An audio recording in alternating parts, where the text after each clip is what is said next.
Now we're going to take a look at the connections one by one.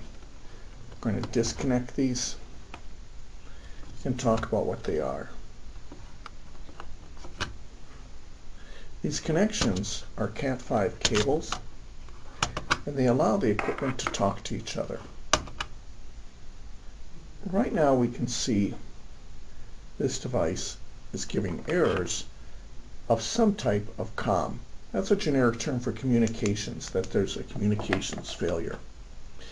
And the switch, the first thing we have to do is decide to hook up the PLC connector to one of the switches, and we make that connection like that. Then we're going to hook up the other PLC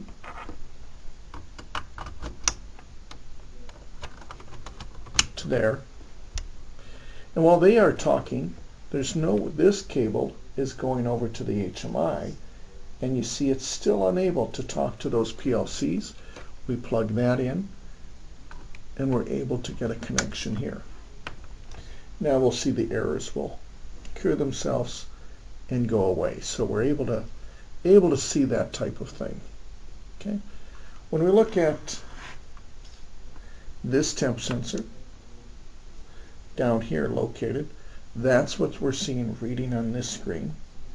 And this temp sensor is located by temp sensor outside, where we've got a thermocouple or an RTD over here. We can see this number heating up, 82. That's the heat coming off my hand, and now it should work on cooling down as it goes through.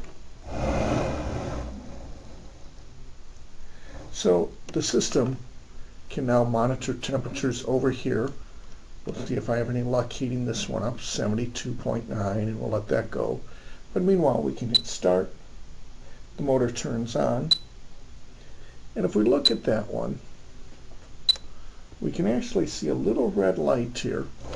We'll move that in for the camera, or as it's showing here, it's a little red light. It's looking more white or red on this screen that I can see. And then we've got different ones here, and here we see we're coming up slowly in temperature. We have another screen where we are talking to this first PLC, and so we'll be watching for those lights. Now we've got to move that to where we can see those in screen, and PB1 is actually turning on this, which is called Y1 or Y2 or Y3 or whatever it may control.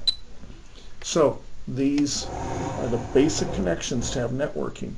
One last connection to have is that we can connect now to the network and talk to it via our computer. And I'm using green just to indicate an easy to see signal that this goes to our jack in the wall or to wherever our network is, so that everything can talk to this. So those are the basic connections you want to make this system work.